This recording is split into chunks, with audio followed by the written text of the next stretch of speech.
अगले पद में कबीर ने रहस्यवादी भावना के अनुरूप आत्मा और परमात्मा के मिलन का दृश्य प्रस्तुत किया है। कबीर लिखते हैं, बहुत दिनन थे मैं प्रीतम पाए। बहुत दिनन थे अर्थात बहुत दिनों के बाद, प्रीतम अर्थात प्रियतम या ईश्वर या परमात्मा। कबीर कहते हैं कि बहुत दिनों के बाद, बहुत लंबे अरसे के बाद मैंने अपने प्रियतम अथवा परमेश्वर को प्राप्त कर लिया है, या मेरी आत्मा का परमात्मा के साथ मिलन हो गया है। भाग बड़े घरी बैठे आए। भाग अर्थात भाग्य या किस्मत, घरी बैठे घर बैठे ही, अनायास ही। भाग बड़े घरी बैठे आए। कबीर कहते हैं कि मेरा भाग्य बहुत अच्छा था कि मुझे घर बैठे ही, अनायास ही ईश्वर की प्राप्ति हो गई। अगली पंक्तियों में कबीर स्पष्ट करते हैं कि उन्होंने परमात्मा को पाने के लिए क्या क्या प्रयास किए थे। कबीर लिखते हैं, मंगल चार माही मन राखों, राम रसायन रसना चाशों।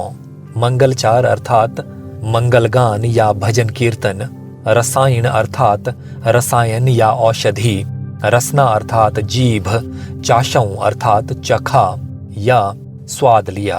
मंगल चार माही मन राखों। कबीर कहते हैं कि मैंने अपने मन को मंगल गायन या भजन कीर्तन में लगाए रखा।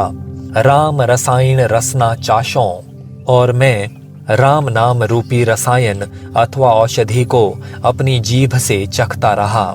राम रसायन को जीभ से चखने से तात्पर्य है कि कबीर राम नाम का निरंतर जाप करते रहे और राम नाम के जाप से उन्हें उसी प्रकार आध्यात्मिक लाभ प्राप्त हुआ जैसे किसी अच्छे रसायन या अच्छी औषधि से शरीर को प्राप्त होता है। आगे कबीर लिखते हैं, मंदिर माही भयो उजियारा, ले सूतो अपना पीव पियारा।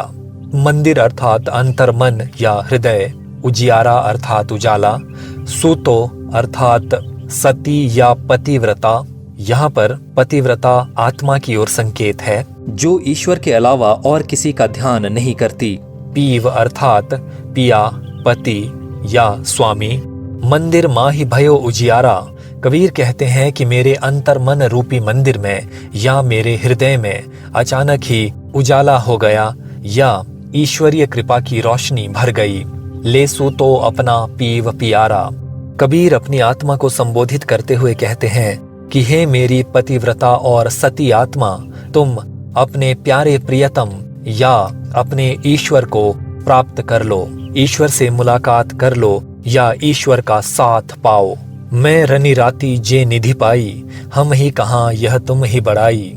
रनि अर्थात रमण करके, जाग कर, सेवा और साधना करके, राती अर्थात रातों में, निधि अर्थात खजाना या खुशी। कबीर कहते हैं कि मैं रनि राती जे निधि पाई, मैंने रातों में जाग कर सेवा और साधना के द्वारा जो ईश्वरीय कृपा का खजाना पाया है।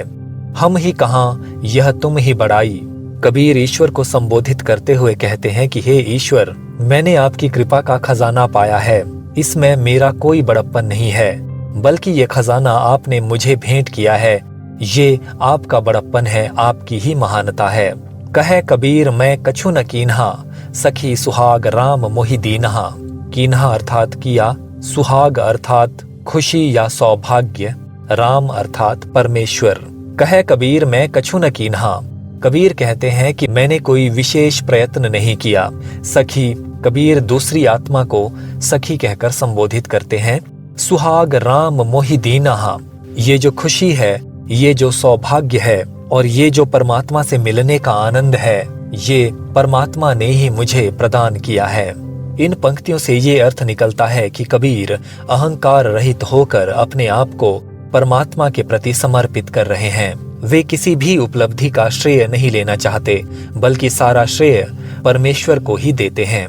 इस पद में बोलचाल की सधुक्कड़ी भाषा का प्रयोग किया गया है। तत्सम शब्दों जैसे मन, राम, रसना, मंदिर, निधि और सखी का प्रयोग किया गया है। तद्भव शब्दों जैसे बहुत, दिनन, प्रीतम, भाग, घरी, मंगलचार, रसायन, चाशों, सूतो, पीव, पियारा, रनि, राती, सुहाग, दीन्हा का प्रयोग किया गया है। प्रीतम पाए मंगल चार माही मन, राम रसायन रसना मंदिर माही, पीव पियारा रनी राती, हम ही कहाँ यह तुम ही, कहे कबीर मैं कछु न कीन्हा, और सखी सुहाग में अनुप्रास अलंकार है। इस पद में प्रसाद और माधुर्य गुण हैं। पूरे पद में प्रतीकात्मकता देखी जा सकती है। इस पद में आत्मकथात्मक शैली का प्रयोग किया गया है। आत्मा परमात्मा के मिलन का रोचक चित्रण है। इस कारण पूरे पद में रहस्यवादी भावना है। आत्मा के रूप में कबीर का समर्पण देखा जा सकता है। भक्त की अकिंचनता और ईश्वर की उदारता का भी वर्णन किया गया है।